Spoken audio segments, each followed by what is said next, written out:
Welcome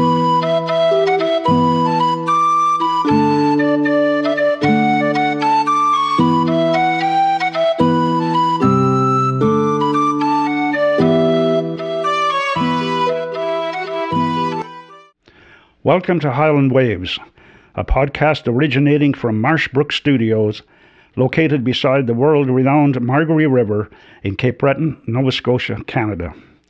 Highland Waves feature stories primarily about the people, but sometimes about the places within Inverness County. I'm Pat Wall, host of Highland Waves. This morning our guest is Nadine Hunt. Nadine is chair of the West MABOU Beach Committee and president of the Cape MABOU Trail Club. Both organizations are in Inverness County. This morning she will talk to us about the West MABOU Beach Provincial Park and the debate over the notion of a golf course being built within it. Good morning, Nadine. Good morning. Welcome to Highland Waves. Perhaps you could tell us about Nadine Hunt. Well, I'm a lifelong resident of MABOU and retired teacher right now.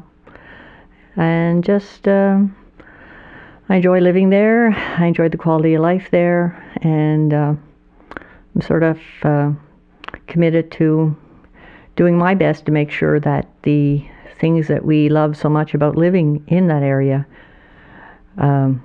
remain the way they are. You have relatives and lots of friends there, of course. Yes, for sure, yeah. Perhaps we could start with a little history of the West MABOU Beach Provincial Park, even before it was a park. I've been going to that beach for as long as I've been around. My mother was a great influence on me. She loved the beach. She loved swimming and stuff like that. So it's ingrained within me. We always just took it for granted that the beach was there and didn't even realize that we were driving through private property to get to the beach, but we were. But in 1982-83, the government, to their credit, initiated expropriation procedures in order to ensure that the property would remain always in the public domain, because they had gotten some wind that perhaps some development might start there. So to their credit, in 1983 they expropriated several parcels of land, and that is the property that now is West MABOU Beach Provincial Park. But at the time it was expropriated and it became Crown land. There was a potential development in 88-89 that fell through. And then in 1999-2000, a local campground owner decided that he would like to buy part of the property for a golf course. And that fell through, but it led to the designation of the area as a natural environment provincial park in the year 2001. It was under John Ham's government, with Ernie Fage as Minister of Natural Resources. So at that time we thought, oh, this is great. 2001, it's now a full-fledged natural environment provincial park. But unfortunately, not all people respect a provincial park for what it is. And in 2017-2018, the Cabot Group tried to buy part of the park for a golf course. But the Liberal government of the day, in 2018, turned them down. There was no proposal sent to the government, but they turned them down. And as ridiculous as it sounds, here we are back again in the same situation. What was the turning point in 2018? We had a Liberal government of the day, and we, as a committee, and as a citizens group, we made our feelings known. And there was a lot of back and forth on the issue. And for whatever reason, the government, without ever getting a proposal from Cabot, decided, thankfully, that this was not a good idea. And they just put an end to it in March of 2018. So I can't really tell you exactly why, but they did that without a proposal, and I find it frustrating that in this present situation, the government is hiding behind the fact that they have not received a proposal, and they are virtually silent on the whole affair, which is frustrating. Just to be clear, the fact that a golf course is going to be supposedly built within the park, or asked to be built within the park, would that change the designation if it were to happen? Well, it destroys the whole idea of the Natural Environment Park. They supposedly want to, in this case, not buy, but lease a third of the park, and actually I think it's way more than a third if you look at the map that they have put forth. So, I mean, it is a natural environment park. It's not just a roadside picnic park, and there has to be an understanding of that. In Nova Scotia, there's a booklet that was put out in 2013, and it's called Parks and Protected Places, and it lists all the provincial parks in the province of Nova Scotia, and it puts them under one of three categories. They're managed as either a piece of crown land, they're managed as either a supporting park, or they're managed as a core park. The supporting parks are what we'd normally associate with roadside picnic parks or some day parks here and there. There are only 4 core parks on the island of Cape Breton, and there's only one in Inverness County, and it's West MABOU Beach Provincial Park. And core parks, our core park, counts towards Nova Scotia's commitment to protect 20% of the landscape by the year 2030. It counts towards that. You cannot take part of that property away. You would destroy the entire idea of why this was protected in the first place. It was protected to make sure that it stayed in public hands. It was protected to make sure that the natural environment aspect of the park remains intact. You know, ever since it was designated, people have studied different aspects of the park. Universities, CPAWs, different organizations, different individuals have studied, and it's a very unique place in that it has many different unique ecological aspects to it. And there's just no way that you can go in and remove part of that. You have destroyed the whole concept of it being a natural environment park. So what inspired you to see this through, to have a park for perpetuity and perpetuity? Well, like I said, it's been ingrained into me. Like I said before, ever since I was a child, I've been going to that area. It's part of who you are. You know, you're brought up in that area. It's part of who you are. You feel for the life that's in there. The more you go there, and as a group, after it became a park, our committee initiated a trail network through the park. And with the blessing of the Department of Natural Resources. And that simple trail network that we have through the park, it allows you to get a better feel for the area. You get to see the coves, you get to see the ponds, you get to see the lady slippers, you get to see all the life that's in there. You get to experience the estuary at the back of the park. It's a place that, you know, once you go there, you really enjoy it and you feel close to it. And for those of us who really do feel close to it, it's this whole idea of trying to take it and turn it into an unnatural landscape for the profit of the elite is actually quite insulting. How did you find out that Cabot had put a proposal or possible proposal to government, or going to put a proposal to government? It was a Sunday morning, and I got a text from Rodney McDonald to say that he would like to meet with our committee that day or the next morning. When I asked him why, he didn't respond. But lo and behold, on that particular day, all of a sudden, 5 community groups were notified that he wanted to meet with them that day. And that's basically how the word got out to the public that Cabot was initiating another plan to take over part of the park. It seems to me, from what I can read, both online and in the local newspaper, that the community is pretty much divided on this. Well, the feeling I get is there's a lot of people that are definitely against ripping the park apart. There's always going to be some division within the community, and the fact that Cabot dangled $125,000 in front of people, I thought was quite appalling. It's quite frankly a bribe. I don't think you can call it anything else. But to dangle that in front of the 5 community groups and then stand back and sort of see them quibble over it is again insulting and appalling. I noticed that only 2 of the groups would support it. Only one of the groups, off the 5 groups, 4 of the 5 declined to offer any level of support. They figured it wasn't in their mandate to do so.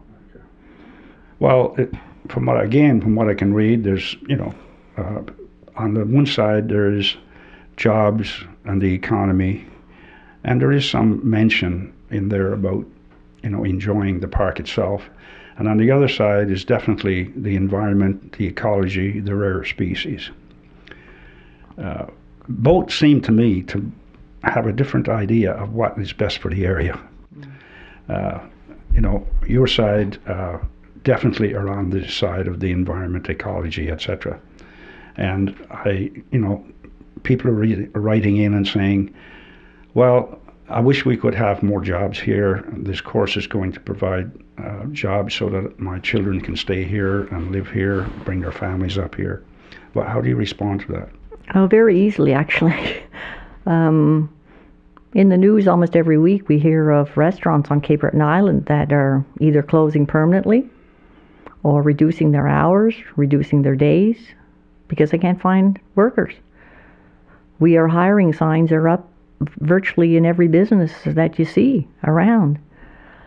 And Cabot offers minimum wage seasonal jobs. You cannot come home from Fort McMurray or whatever where you're getting paid big wages and come home and buy property and live off minimum wage seasonal jobs.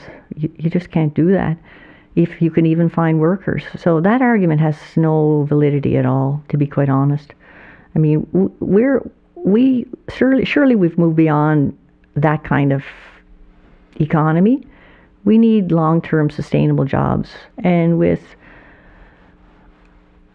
fiber optic in our area now, or soon to be, there's an opportunity for real progress, for people to work remotely.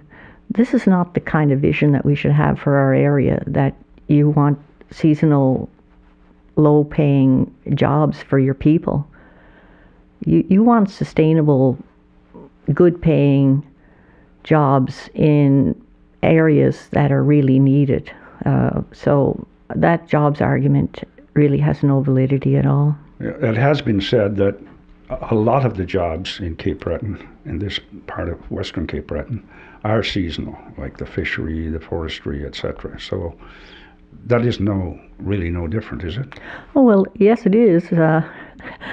Some of them are being paid a lot more than minimum wage. And like I said, you're not going to come home from an area where you are set up and you have a good paying job to work in a minimum wage job here. And of course we have to look at the tax base and the real estate prices, how they have gone up dramatically in our area in the last little while, to the point where a lot of people can't even afford to buy their house, or even if they can, it's a hardship for them to try to pay the taxes on it. So that has to be factored in there as well.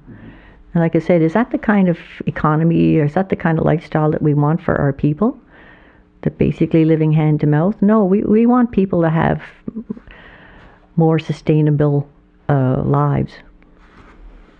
Certainly there's some rare species, I understand, plants, rare bird species there.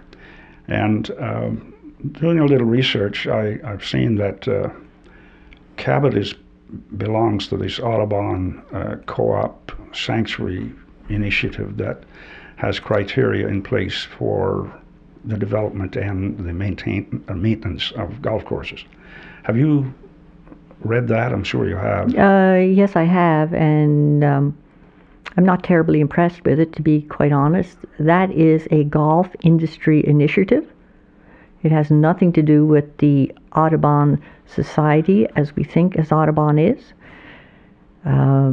It's a golf industry initiative. It's a self-reporting, basically, initiative by the individual golf courses. So that's basically a smokescreen for pretending that you are looking after the environment. And let's face it, how can you bulldoze a naturally involved sand dune system? How can you rip apart all this vegetation and these trees that are habitat and nesting sites for all of these endangered plants and animals? How can you do that and say that you're looking after the environment? It just can't be done. It's interesting that Audubon has lent their name to that. No, Audubon has not loaned their name. They actually sued that particular company or that organization, but they lost the suit, but they sued them for taking that name. Okay. They are no connection whatsoever. Well, they say, Cabot says, that they can have a small impact. There's no accommodations, no restaurants. They can improve the trails there. They can improve the access to the beach, and they will have no impact on the access to the beach. What do you say to that? I say that, first of all, 3/4 of our trails would be bulldozed over and would become fairways. If anyone looks at the map, you will see that we have 2 trail systems at West MABOU Beach Provincial Park. One is on the left of the main road that goes down to the parking lot, and one's on the right. Basically, the entire network of trails on the harbor side would be covered over with fairways. So I don't know how that lends itself to improving the trail system. That just, as for access to the beach, there's nothing stopping them from changing the access to the beach. No, that's ridiculous. There doesn't seem to be much going on from their side right now. I don't hear very much from them. I understand they do have some Facebook groups that are trying to get support for their possible proposal. What are you doing to get the word out? Well, we have our own Facebook site. It's called Save West MABOU Beach, and I have to say that I'm very impressed with the folks that are putting that Facebook post together. It's very respectful. It's showcasing what we have in the park. It's showcasing the plants, the animals, the geology, the beauty. So it's a very respectful Facebook post, and we're getting a lot of good reviews over it. We also have a website which is also called SaveWestMABOUBeach.com, I believe, and it shows, again, it has a lot of pictures, a beautiful photo gallery. It has comments from people all over the place on why they enjoy coming there. So we're getting the word out that way. We're trying to get to see our politicians, and for some reason that doesn't seem to be happening too well. Our local MLA, Alan McMaster, has received many letters from us, as has the Premier, but we're not getting much response there, unfortunately. I saw some of your signs that went up recently in the area, and you're specifically targeting Save West MABOU Beach. Why not Save West MABOU Provincial Park? Oh no, it says that. Our signs, does it? Oh, yeah, okay. Our signs say Save West MABOU Beach Provincial Park. Oh, okay. Yeah, definitely. And that's the other thing. Some people are saying, well, we're not going to bother the beach. Well, yes, you are. Of course you're going to bother the beach. We're trying to educate people too on the vast use of pesticides that golf courses use. That's a known fact. And Cabot refused to tell our MLA's office exactly what pesticides they do use, but we know they do use pesticides. There's a stream that comes partway through the beach that filters out from two of the ponds that would be surrounded by any golf course that they would like to put there. I can just imagine the amount of pesticides that are going to be flowing into that pond. It's a pond where kids, even when I was a kid, that's where we played in. I can just imagine that would become just such a contaminated stream that it wouldn't be fit for anybody to use. And the sand dunes are directly behind where the beachgoers are. Pesticides, they drift into the air, they soak into the soil, and they soak into the water. The pesticide issue is huge. We're talking about a pristine environment here. Our beach has never ever been closed because of any kind of pollution, unlike some of our neighboring beaches. So you're talking about taking a pristine natural environment and lacing it with pesticides.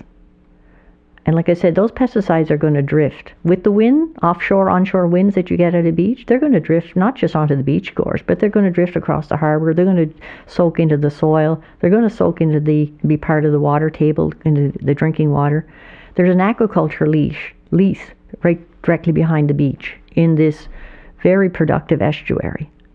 What's going to happen to the life of in that estuary? What's going to happen to that aquaculture site? What's going to happen to the offshore fishery when these pesticides start drifting in and out of the harbor? It's going to be a nightmare. It's going to be a nightmare. Golf courses are not healthy, friendly, environmentally friendly places. They just aren't. The signatures, you have something in the neighborhood of 30,000 signatures now in some of your petitions. Yes. And what is the demographic?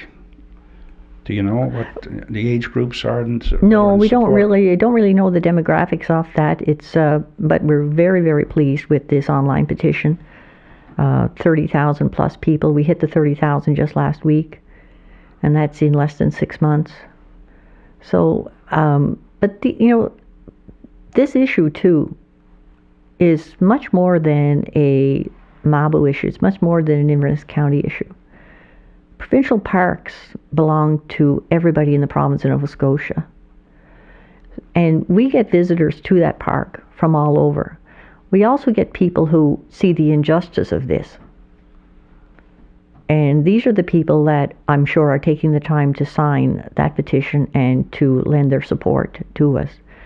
If the government, in its lack of wisdom, ever considered allowing this to happen, it opens a hornet's nest for every provincial park in the province of Nova Scotia. But that's one thing that we are trying to work towards too. All provincial parks don't necessarily have the same status. As I mentioned before, there are only 10% of all the parks in the province of Nova Scotia are managed as core parks. These are the parks that need to have better protection and deserve better protection.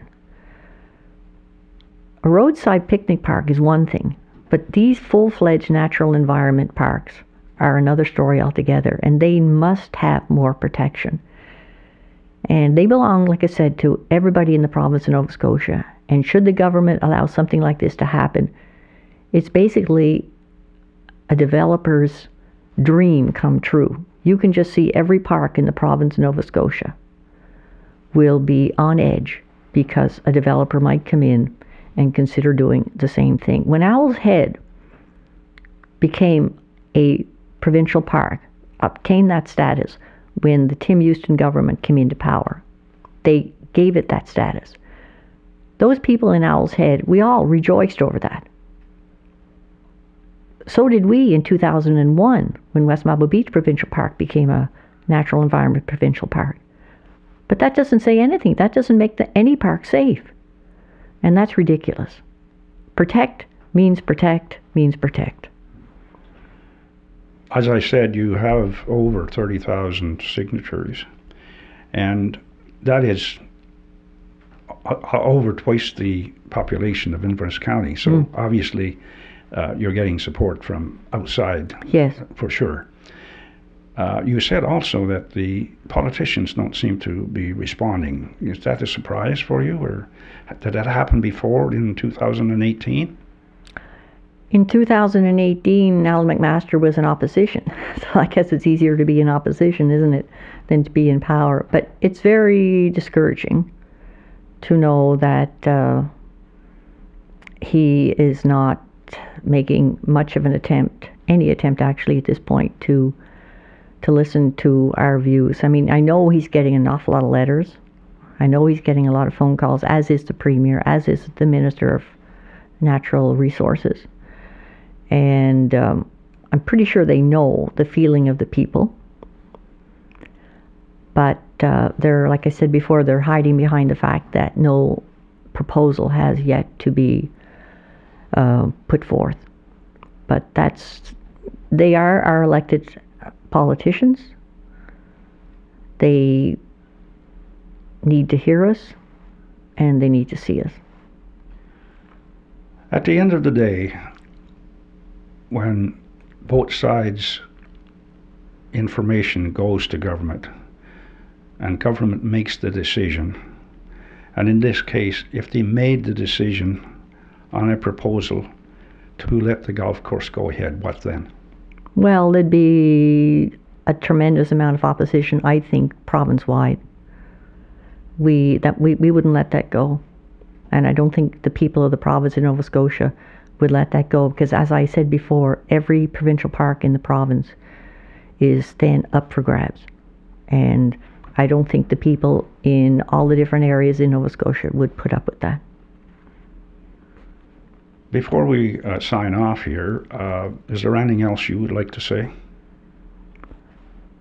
Well, I just find it appalling that Cabot, who was refused this in 2018, is initiating this same process again. I find that appalling.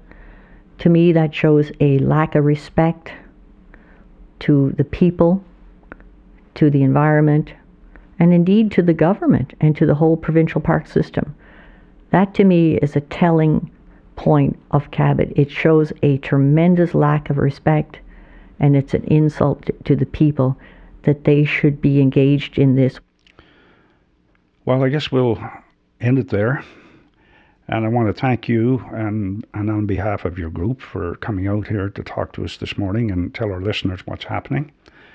And also I want to thank our loyal listeners for their time, and a reminder to them to not forget to hit the like and subscribe buttons so they can stay up to date on what's happening.